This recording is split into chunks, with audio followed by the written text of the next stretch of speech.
네, 안녕하십니까. 미모군에 참여하는 여러 목사님들, 여러 교우님들 반갑습니다.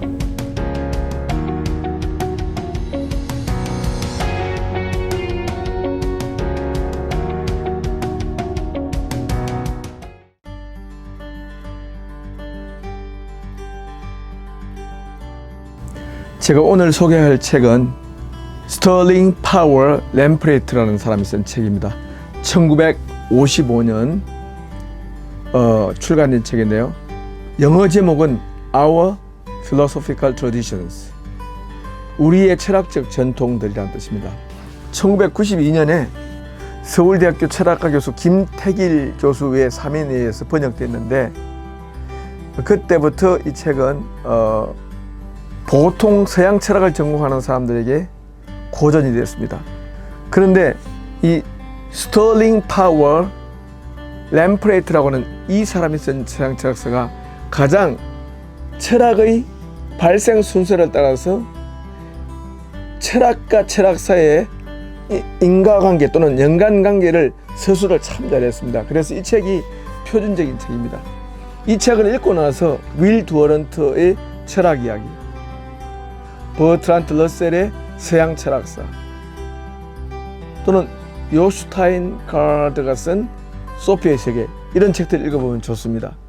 근데 제가 목사님들이 왜 스털링 파워 램프레이트의 서양 철학사 같은 책을 읽어야 되는가, 이것을 아마 궁금해할 수 있습니다. 그런데 서양 철학사를 공부해보면은 왜 사도 바울의 복음이 비두니아를 거쳐서 마게도니아로 건너가게 하셨는가, 하나님은 그걸 좀 짐작할 수 있습니다. 사도 바울은 소아시아 일대에서 자랐고 그리스 로마 세계까지 갈 생각을 못했을지도 모릅니다. 근데 사도행전 16장에 가면은 비두니아로 가고자 애썼던 사도 바울을 하나님께서는 마게도니아를 건너가게 하셔서 빌립보에 도착하게 하십니다. 자, 이 사도행전 16장의 마게도니아 사람들의 호소가 결정적으로 사도 바울의 복음을 유럽에 건너가게 만든 동력이 되었습니다.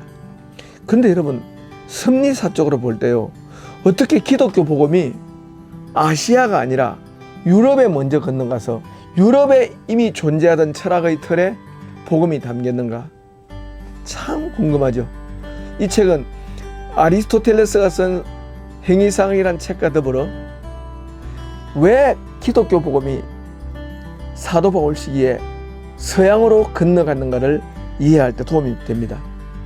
여러분, 서양은 사도 바울이 복음을 들고 들어가기 전까지 약 500년 동안 행위상학이라는 철학의 전통에 푹 빠져 있었습니다. 행위상학은 뭐냐면은 세계의 근본이 무엇인가를 묻는 거죠. 아르케, 세계의 태초에 무엇이 있는가를 묻는 것이 행위상학이거든요. 그런데 세계의 궁극은 무엇이며, 세계에서 변하는 것은 무엇이며 변하지 않는 것은 무엇인가, 이런 걸 묻는 걸 메타피직스라고 합니다.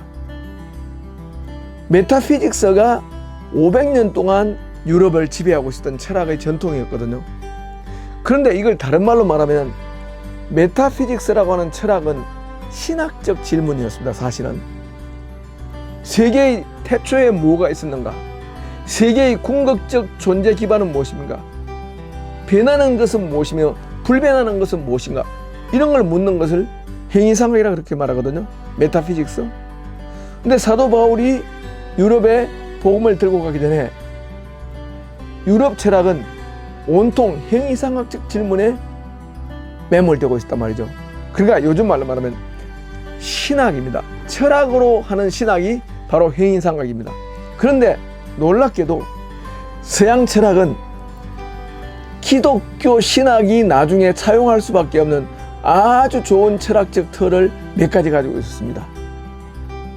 그것이 아르케, 만물의 근원에 관한 질문입니다. 주전 6세기에 터키 이오니아 지방의 철학자들이 물었던 질문이죠. 만물의 근원은 무엇인가?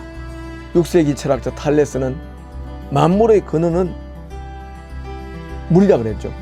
엠페도클레스는 지수화풍이라 그랬죠. 만물의 근원이 무언가를 묻는 질문이 당시 유럽의 철학의 핵심 하도 중에 하나였습니다. 아르케를 물었습니다. 그 다음 두 번째로 또 만물을 움직이는 동력이 무엇인가? 이걸 묻는 질문을 또한 우리는 신에 관한 질문이라 할 수 있습니다. 그래서 소크라테스의 스승이었던 아낙시만드로스, 그 이전의 모든 그리스 자연 철학자들, 그들은 만물이 끊임없이 움직이고 있는 것이라는 것을 입증했습니다. 그런데 파르메니데스라는 사람이 만물이 움직이는 것처럼 보여도 사실상 움직이지 않는 부동자가 만물을 움직이는 것처럼 보이게 만든다. 부동자, 그러니까 스스로 움직이지 않으면서 만물을 움직이는 부동자가 있다. 이걸 말한 사람이 파르메니데스입니다. 이 파르메니데스의 제자가 플라톤입니다.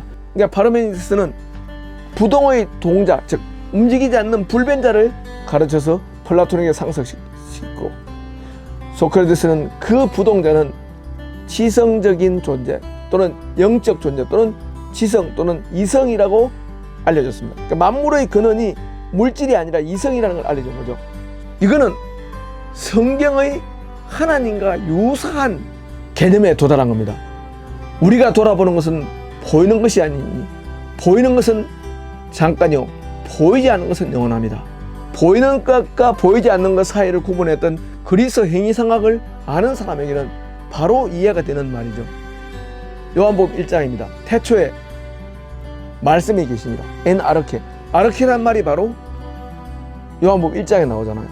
그런데 문제는 이런 그리스 철학은 온통 행위상학에 매몰되고 있었고, 그 행위상학의 끝에 파르메니데스, 소크라테스, 플라톤을 통하여 기독교의 신개념에 근접하는 부동의 동자라는 개념까지 도달한 겁니다. 이게 바로 아리스토텔레스의 신관입니다. 아리스토텔레스는 신을 제1원인이라고 말하면서 부동의 동자라고 정의했습니다.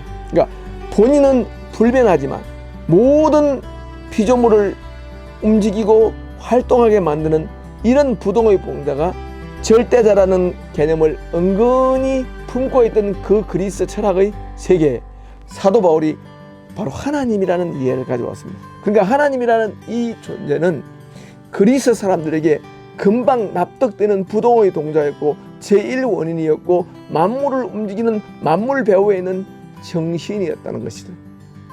그러니까 결국은 그리스 철학은 기독교 복음을 받아들이기에 가장 놀라운 철학적 개념의 틀을 가지고 있었던 거죠.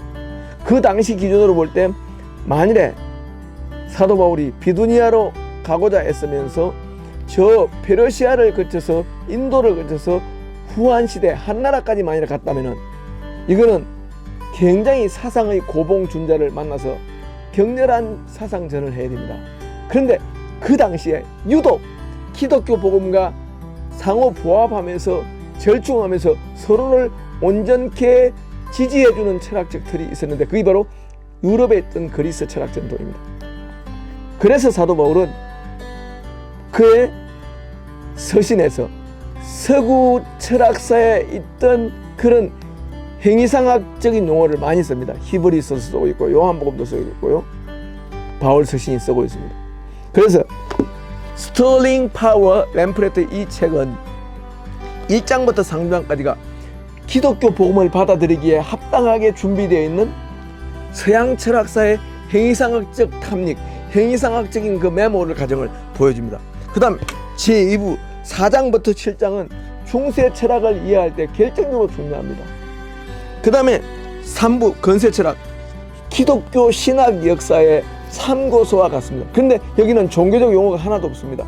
전부 다 철학적인 용어로 피력되어 있기 때문에 우리 목사님들이 스털링 파워 램프레트 이 서양 철학사를 읽으면은 기독교 신학을 서양의 일반적인 철학 용어로 취환할 때 아주 큰 도움을 받습니다. 그리고 이 슐라이르마부터 오늘날 현대신학까지 완전히 현대신학들의 핵심 주제가 철학이 제기한 문제임을 한눈에 알아볼 수 있습니다.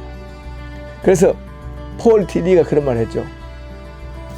철학은 문제를 제기하고 신학은 그 문제의 답변을 제시하려고 했습니다. 그러니까 철학과 신학이 쌍생아처럼 문제를 제기하고 문제의 답을 하는 이 과정으로 철학과 신학이 서로 견인하면서 발전을 해왔다는 거죠. 그 다음에 이 책은 번역도 참 잘 되었기 때문에요. 이 책을 따라가면은 신학 공부를 도와주는 책인 걸 금방 알 수 있습니다. 스털링 파워 램프레트 이 서양 철학서는 기독교 신학서를 공부할 때 반드시 참고서로 읽어야 됩니다. 근데 여러분, 제가 여러분에게 추천하기로는 이 책이 쉽기 때문에 2번, 3번 반복하면 완전히 철학서를 꿰뚫을 수 있습니다. 여러분과 제가 오늘날 기독교인들끼리만 말을 주고받는 그런 어느 공동체에 소속하지 않습니다. 목사님들은 기독교 바깥에 있는 사람들과 끊임없이 소통을 해야 되는데, 그러기 위해서는 이런 철학 책을 늘 옆에 두고 교양을 쌓아야 됩니다. 여러분 꼭 이 책 한번 읽어보시기 바랍니다. 감사합니다.